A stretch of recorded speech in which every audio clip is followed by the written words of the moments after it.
हाँ तो डियर, एक बार फिर से स्वागत है आपके अपने इस YouTube चैनल अस्मिता स्टडी पे। और आई होप कि आप लोग जो है बहुत ही मस्ती के साथ होली का त्योहार जो है मना ले होंगे। तो आज की इस वीडियो में क्या बात होगी भैया? आज की इस वीडियो में बात होगी संज्ञा पे, जो आप लोगों के हिंदी के लिए जो है लगभग 5 नंबर जो है ऑब्जेक्टिव में से दे के जाएगा। तो बहुत ही मजेदार तरीका से आपको पढ़ना है और आप लोगों का ज्यादा टाइम हम नहीं लेंगे और क्लास को शुरू करेंगे। तो देखिए, सबसे पहले जो है संज्ञा को हम समझेंगे, जो आखिर ये संज्ञा है क्या। इंग्लिश में बोले तो नाउन, वही संज्ञा जो आप लोग बचपन से रटते हुए आ रहे हैं, वही बचपन से पढ़े हैं तो सही पढ़े होंगे ना। तो देखिए क्या है संज्ञा का डिफिनेशन, आप लोगों को पता ही होगा, फिर भी जो है हम यहाँ पे आपको बता रहे हैं। किसी व्यक्ति, वस्तु, स्थान, भाव आदि के नाम को संज्ञा कहते हैं। अगर शॉर्टकट में बोले तो किसी भी नाम को क्या कहेंगे? संज्ञा कहेंगे। बात को समझ गए होंगे आप। अब देखिए यहाँ पे कह रहा है किसी व्यक्ति, मतलब कोई भी व्यक्ति हो, हम हो, आप हैं, ठीक है। सबका क्या होता है, कोई ना कोई नाम होता है। कोई व्यक्ति है, उसका कुछ ना कुछ तो नाम होता होगा, XYZ कुछ तो नाम होगा। तो जो नाम होता है वो क्या है? संज्ञा है। आगे देखते हैं ना, आगे वस्तु, वस्तु का नाम होता है, ये है, इसका भी नाम है मार्कर। जिसपे आप पढ़ा रहे हैं उसका भी नाम है व्हाइट बोर्ड। आप देख रहे हैं जिसमें यानी कि जिसमें आप हमको देख रहे हैं उसका भी तो नाम है, उसका क्या नाम है? मोबाइल। मोबाइल हो या लैपटॉप हो, जो में आप देख रहे हैं, तो वो भी तो नाम है। तो कहीं ना कहीं वो भी क्या है? एक संज्ञा है। आगे देखते हैं स्थान। अब जहां से भी हो, वो गांव का नाम होगा, शहर का नाम होगा, आपका जो टोला होता है उसका भी नाम होगा, गली होता है उसका भी नाम होता है। तो कहीं ना कहीं जो स्थान है उसका भी नाम होता है। उसके बाद भाव का नाम, भाव का नाम जैसे देखिए बुढ़ापा है, जवानी है, सर्दी है, गर्मी है, बरसात है, ये सब क्या है? भाव का नाम ही तो है ना। तो इसी को हम क्या कहेंगे? संज्ञा। बात समझ में आ रहा ना? अब देखिए यहाँ पे हम लिख दिए हैं या किसी भी नाम को संज्ञा कहते हैं, मतलब किसी व्यक्ति, वस्तु, जानवर, स्थान, भाव, इस सब का जो खास नाम होता है उसे हम संज्ञा तो कहेंगे ही कहेंगे। साथ साथ आप लोग इतना बात समझ जाइए, जो दुनिया में कोई भी नाम है, कोई व्यक्ति का नाम हो, कोई वस्तु का नाम हो, जानवर का नाम हो, स्थान का नाम हो, पर्वत हो, पहाड़ हो, जो भी नाम है ना, सब क्या है? जो भी नाम है सब क्या कहलाएगा? नाउन कहलाएगा, संज्ञा कहलाएगा। कंप्लीट है। तो चले, इसका उदाहरण हमें दे दिए हैं। राम हो गया, टेबल हो गया, दिल्ली हो गया, आपके गांव का नाम हो गया, हमारे गांव का नाम हो गया, आपके शहर का नाम हो गया, ठीक है, जो भी है, आपके गली का नाम हो गया। सब क्या है? ये कहीं ना कहीं ये सब जो है नाउन ही है, सब संज्ञा ही है, ठीक है। आगे देखते हैं, गर्मी, सर्दी, ये सब भाव का नाम है, ये भी संज्ञा ही है।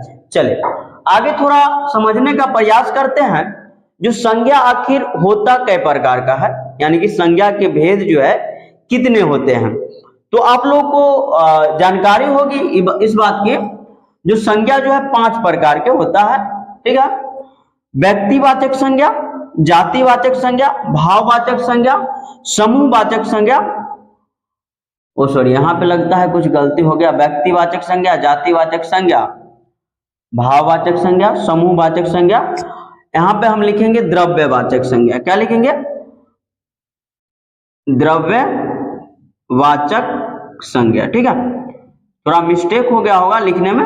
चले आप मिला लीजिए आप लोग, व्यक्तिवाचक संज्ञा, जातिवाचक संज्ञा, द्रव्यवाचक संज्ञा, समूहवाचक संज्ञा और भाववाचक संज्ञा। कंप्लीट है। इंग्लिश में बोलेंगे तो proper noun, common noun, material noun, collective noun और एब्स्ट्रैक्ट नाउन। ध्यान रखिएगा, इधर उधर हो सकता है, नो डाउट। चले, तो आप लोग यहाँ पे जो है टोटल ये जाने, जो संज्ञा जो है 5 प्रकार का होता है। व्यक्तिवाचक संज्ञा, जातिवाचक संज्ञा, द्रव्यवाचक संज्ञा, समूहवाचक संज्ञा और भाववाचक संज्ञा। थोड़ा हम इसका उदाहरण देख लेते हैं, नीचे में हम लिखे हैं, तो आप लोग देख के जाइए। देखिए, व्यक्ति की बात करेंगे तो जैसे मान लीजिए व्यक्तिवाचक संज्ञा में क्या सब आएगा, जैसे राम आ गया, गाय आ गया, घोड़ा आ गया, शेर आ गया, गधा इत्यादि इत्यादि, ये सब क्या है? व्यक्तिवाचक संज्ञा है। कहीं ना कहीं ये सब क्या है? नाम है। ठीक है, आगे देखते हैं। वस्तु की अगर बात करेंगे, वस्तु का, तो मोबाइल हो गया, टीवी हो गया, पंखा हो गया, कूलर हो गया, किताब हो गया, कलम हो गया, ये सब क्या है? वस्तु ही न है। आगे देखते हैं स्थान। स्थान समझ रहे होंगे, पटना, दिल्ली, भारत, अमेरिका, जापान। भाव का नाम लेंगे, इधर हम भाव का नाम लिए हैं, सर्दी, गर्मी, मीठा, खटास, बुढ़ापा, जवानी, बचपना, ये सब क्या है? भाव का नाम है। तो आप लोग इसका स्क्रीनशॉट ले लीजिए और उसके बाद आगे जो है फिर ये जो है आपका क्या सब है, इधर व्यक्तिवाचक संज्ञा है, जातिवाचक संज्ञा, द्रव्यवाचक संज्ञा, सभी का जो है डिफिनेशन के साथ जो है हम बढ़िया से उस पर बात करेंगे। तब तक आप लोग इसका स्क्रीनशॉट लीजिए। पीछे जो है आप लोग क्या पढ़ चुके हैं? संज्ञा के भेद पढ़ चुके हैं, यानी कि 5 को भेद होता है: व्यक्तिवाचक संज्ञा, जातिवाचक संज्ञा, समूहवाचक संज्ञा, द्रव्यवाचक संज्ञा और भाववाचक संज्ञा। अब सभी 5 को जो है हम बढ़िया से पढ़ेंगे, एक एक करके पढ़ेंगे। तो सबसे पहले हम शुरू करेंगे व्यक्तिवाचक संज्ञा। व्यक्तिवाचक संज्ञा क्या होता है उसको समझेंगे। तो आइए यहाँ पे देखिए आप लोग, व्यक्तिवाचक संज्ञा है क्या? करा जिस संज्ञा से किसी खास व्यक्ति, वस्तु, स्थान इत्यादि का बोध हो उसे व्यक्तिवाचक संज्ञा कहते हैं। आप ध्यान रखिएगा, यहाँ पे खास आया है, खास मतलब खासी होता है। जैसे मान लीजिए जो कोई व्यक्ति है उसका जो खास नाम है, कोई स्थान है उसका जो खास नाम है, कोई जानवर है उसका भी कोई खास नाम होता है, तो उसका जो खास नाम होता है ना, वही व्यक्तिवाचक संज्ञा कहलाता है। सपोज दैट, मान लीजिए आप एक लड़का है और आपका नाम जो है दीपक है, तो आपका नाम दीपक है तो आपका वो खास नाम है, तो कहीं ना कहीं आपका जो दीपक नाम है वो दीपक ही क्या होगा? व्यक्तिवाचक संज्ञा होगा। हमारा नाम रवि है तो कहीं ना कहीं जो रवि है वो क्या है? व्यक्तिवाचक संज्ञा ही है। अगर हमको कोई लड़का कह दे, लड़का कहे तो क्या होगा? लड़का कहे तो जातिवाचक संज्ञा हो जाएगा, वो व्यक्तिवाचक संज्ञा में नहीं आएगा, कतई नहीं आएगा। तो यहाँ पे हम फिर से डिफिनेशन को समझाने का प्रयास करेंगे आपको। करा जिस संज्ञा से किसी खास व्यक्ति, वस्तु, स्थान इत्यादि का बोध हो उसे व्यक्तिवाचक संज्ञा कहते हैं। एग्जाम्पल में देखेंगे, रवि, कोई खास नाम का बात हो रहा है, श्याम कोई खास नाम का बात हो रहा है, होली बोले तो कोई खास पर्व त्योहार का बात हो रहा है। अगर हम मान लीजिए जब हम सीधे बोल देंगे पर्व त्योहार तो उसमें बहुत सारा पर्व त्योहार आ जाएगा, होली आ जाएगा, दीपावली आ जाएगा, छठ पर्व आ जाएगा, ईद आ जाएगा, ठीक है, बकरीद आ जाएगा, बहुत सारा जो है पर्व त्योहार जो है इसमें निकल के आ जाएगा। लेकिन हम प्रॉपर एक का नाम ले रहे हैं इसलिए व्यक्तिवाचक संज्ञा कहलाएगा। रामायण बोले, गंगा नदी बोल दिए, नदी बोलते तो जातिवाचक संज्ञा में चला जाता है, यानी कि नदी में जितना आता ना सबका बोध हो जाता है, लेकिन हम प्रॉपर एक नदी का नाम ले रहे हैं, गंगा नदी। ठीक है, चले आगे देखते हैं। आगे हिमालय, पहाड़, ताजमहल इत्यादि, यानी कि मिला जुला के आप इतना बात समझ जाइए, जो किसी व्यक्ति हो, वस्तु हो, जानवर हो, स्थान हो, उसका जब खास नाम का नाम रहे तब जाके क्या कहलाएगा? व्यक्तिवाचक संज्ञा कहलाएगा। कंप्लीट है। आगे देखते हैं, इसी में कुछ नोट हम यहाँ पे लिख दिए आपको। अगर दुनिया में कोई एक चीज है, दुनिया में, पूरा दुनिया में एक चीज है तो वह व्यक्तिवाचक है। वो व्यक्तिवाचक है कैसे? अब मान लीजिए जो हम कह देते सूरज सब खराब होता है, ऐसे होता है, सूरज सब गर्म होता है, ऐसे नहीं।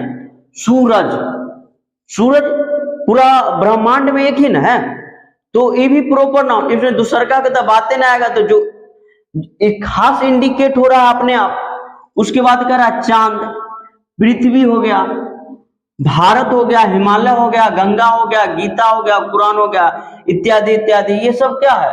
ये सब जो है आपका व्यक्तिवाचक संज्ञा ही है। कैसे कि हम इसको जो है, इसके जैसा जो है 10 को 20 को तो दुनिया में है नहीं, या लाखों करोड़ों में है नहीं, लेकिन अगर हम कोई व्यक्ति का नाम लेंगे तो हजारों की संख्या में, लाखों की संख्या में है। तो एक बात आपको यहाँ पे ध्यान ये रखना है, जो अगर दुनिया में कोई चीज एक ही को है, पूरे ब्रह्मांड में एक ही है, तो वो भी जो है व्यक्तिवाचक संज्ञा ही होगा। आप लोग पूरा दिमाग में जो है घुसा लीजिए इस बात को। चलिए अगला देखते हैं। इसी में करें ऐतिहासिक चीजों को, त्योहारों को, धार्मिक ग्रंथों को, किसी भी दिशा इत्यादि को व्यक्तिवाचक संज्ञा कहते हैं। ध्यान में रखिएगा, जो ऐतिहासिक चीज है, धार्मिक ग्रंथ है, और कोई दिशा है, जैसे पूरब है, पश्चिम है। अब दिशा तो अलग अलग नहीं हो सकता, जैसे मान लीजिए हम पश्चिम दिशा बोलेंगे तो पश्चिम दिशा तो एक ही है, तो ये भी कहीं ना कहीं एक ही को इंडिकेट कर रहा है। तो आपको समझने वाला बात यहाँ पे ये है, जो कोई भी दिशा है, कोई भी ऐतिहासिक चीज है, कोई भी धर्म ग्रंथ है, वो सभी जो है व्यक्तिवाचक संज्ञा के अंतर्गत ही आएगा। कंप्लीट है। तो आई होप कि आप लोग जो है व्यक्तिवाचक संज्ञा समझ गए होंगे, और आगे हम बात करेंगे आपका जातिवाचक संज्ञा पे। क्या? जातिवाचक संज्ञा पे। अब इसको समझने का प्रयास करिए। जातिवाचक संज्ञा क्या करा वैसी संज्ञा जिससे किसी खास व्यक्ति या वस्तु का बोध न होकर, समझिएगा, समस्त जाति का बोध होता है, उसे जातिवाचक संज्ञा कहते हैं। सिंपल है, इसके सीधा उल्टा है। उसमें जो है खास व्यक्ति या वस्तु का बोध होता था, इसमें खास का बोध नहीं होगा। हम बहुत समय पहले से आपको बताने की कोशिश कर रहे हैं जो जातिवाचक संज्ञा क्या होता है। जातिवाचक संज्ञा बोले तो जिससे पूरी जाति का बोध हो जाए। जैसे मान लीजिए लड़का, हम बोले लड़का, तो पूरा दुनिया में जितना भी लड़का है सबको जो है सबकी ओर हम इंडिकेट कर रहे हैं, सबकी ओर जो है हमारा ध्यान है। तो वही बात यहाँ पे आता है। लड़का बोले तो सभी लड़का, लड़की बोले तो जितना लड़की है सब, गाय बोलेंगे तो गाय, देखिए गाय बोलेंगे तो गाय एक ही प्रकार का गाय थोड़ा है, विभिन्न प्रकार के हम बोलेंगे। सफेद गाय है, काली गाय है, जर्सी गाय है, पहाड़ी गाय है, बहुत सारा गाय हो सकता है। तो जब हम पहाड़ी गाय बोलेंगे तो व्यक्तिवाचक संज्ञा, लेकिन हम सीधा गाय बोल दिए तो जातिवाचक संज्ञा आएगा। समझ में आया? चलिए। लैपटॉप बोले, पहाड़ बोले, हम ऊपर समझाए थे। अगर हम हिमालय पहाड़ बोल रहे हैं तो व्यक्तिवाचक संज्ञा, लेकिन सीधा पहाड़ बोल देंगे तो दुनिया संसार में जितना भी पहाड़ रहेगा सब जो है इसके अंतर्गत आ जाएगा। पहाड़ बोलेंगे तो इसलिए पहाड़ जो है, पहाड़ क्या हो जाएगा? पहाड़ जो है जातिवाचक संज्ञा हो जाएगा। लेकिन जब हम हिमालय पर्वत बोलेंगे, हिमालय पहाड़ बोलेंगे तो व्यक्तिवाचक संज्ञा आएगा। चले आगे देखते हैं। फल बोले तो सभी फल आ जाएगा, जो आपका एप्पल है, बनाना है, ठीक है, जैक फ्रूट है, जो भी फल है, सब क्या है, सब आ जाएगा इसके अंतर्गत। तो इसलिए फल जाति का जो भी है सब ना आ जाएगा। तो इसलिए फल क्या हो जाएगा? जातिवाचक। नदी बोले तो दुनिया संसार में जितना नदी है, रावी नदी से लेके सिंधु नदी, और उसके बाद गंगा, यमुना, बूढ़ी गंडक, जो भी है सब इसमें आ जाएगा। तो इसलिए प्रॉपर नदी का नाम हम जब नहीं लेंगे तो ये जो है कहीं ना कहीं जातिवाचक संज्ञा ही कहलाएगा, जब तक हम कोई एक नदी का नाम लेके उसकी ओर इंडिकेट नहीं करेंगे। लेकिन हम यहाँ पर क्या बोलते हैं? नदी बोलते हैं। तो नदी कौन संज्ञा है? जातिवाचक संज्ञा है। ठीक है। तो आई होप कि आप लोग जो है व्यक्तिवाचक संज्ञा और जातिवाचक संज्ञा समझ गए होंगे। तो इसका भी स्क्रीनशॉट लीजिए, और आगे जो है हम आपका जो 3 गो शायद बच गया है, तीनों को जो है पढ़ाने की प्रयास करेंगे। बचा हुआ है समूहवाचक, द्रव्यवाचक और भाववाचक। ये तीनों संज्ञा को हम बढ़िया से पढ़ेंगे। सबसे पहले हम लेंगे समूहवाचक संज्ञा को। करा वैसी संज्ञा जिससे किसी व्यक्ति या वस्तु के समूह का बोध हो, उसे समूहवाचक संज्ञा कहते हैं। सिंपल है, यानी कि समूहवाचक संज्ञा हम उसको कहेंगे जिससे जो है किसी व्यक्ति हो या वस्तु के समूह का बोध हो। समूह कहने का मतलब ये जो एक से अधिक की संख्या में रहेगा, 10 हो, 20 हो, 25 हो, 50 की संख्या में जब रहेगा तब जाके जो है क्या कहलाएगा? समूहवाचक संज्ञा कहलाएगा। जैसे मान लीजिए कक्षा है, आप लोग क्लासरूम में जब बैठते होंगे तो अकेले नहीं बैठते होंगे, कहीं ना कहीं 10 हो, 20 हो, 30 हो, इतना की संख्या में जो है आप लोग बैठते होंगे, तब जाके जो है एक कक्षा का निर्माण होता है, एक समूह का निर्माण होता है। तो कहीं ना कहीं क्लासरूम जो है समूहवाचक संज्ञा है। आपका सैनिक है, जो सेना होते हैं, वो उसका भी एक टुकड़ा होता है, वो अलग अलग संख्या में जो है 50 की संख्या में, 25 की संख्या में जो है इकट्ठा होकर के रहते हैं। तो कहीं ना कहीं इनका भी एक समूह होता है। तो ये भी जो है समूहवाचक संज्ञा। परिवार आप लोग जानते होंगे, परिवार में आप अकेले थोड़ी ही ना है, हम अकेले थोड़ी ना है। परिवार में मम्मी है, पिताजी है, दादाजी है, ठीक है, भाई बहन सब जो है इकट्ठा होकर के रखते हैं। तो कहीं ना कहीं परिवार भी क्या है? परिवार भी जो है एक समूहवाचक संज्ञा ही है। गुच्छा है, कोई चीज का गुच्छा, जैसे मान लीजिए अंगूर है, अंगूर का गुच्छा ले लीजिए। आम जो होता है, जो छोटा छोटा टिकला जिसको गांव में बोला जाता है, उसका भी जो है गुच्छा होता है, आम का गुच्छा होता है। तो ये सब जो है समूह में है। तो जो भी चीज आपको संख्या में अधिक देखने में लगे और एक जैसा रहे तो कहीं ना कहीं समूहवाचक संख्या के अंतर्गत और संज्ञा के अंतर्गत चला जाएगा। ठीक है, तो ये था आपका समूहवाचक संख्या। इतना बात समझ लीजिए, जो एक से अधिक संख्या में रहे, झुंड में रहे, वो सब क्या कहलाएगा, वो सब जो है समूहवाचक संख्या कहलाएगा। इंग्लिश में बोले तो कलेक्टिव नाउन। तो आई होप कि आप लोग जो है समूहवाचक संख्या समझ गए होंगे। आगे हम बात कर लेते हैं द्रव्यवाचक संख्या पे। द्रव्यवाचक संख्या क्या है, इसका डिफिनेशन देखिए थोड़ा। कह रहा वैसी संख्या जिसे मापा या तौला जा सके किंतु गिना नहीं जा सके द्रव्यवाचक संज्ञा कहलाते हैं या कहते हैं। तो देखिए, द्रव्यवाचक संज्ञा वैसी संज्ञा है जिसको हम केवल माप और तौल सकते हैं, उसको गिन नहीं सकते हैं। बात समझ में, जो भी वस्तु है जिसको हम केवल माप और तौल सकते हैं वो द्रव्यवाचक संज्ञा के अंतर्गत आएगा। समझ में आ रहा ना। जैसे देखिए, चावल हो गया, दाल हो गया, सोना हो गया, दूध हो गया, पानी हो गया।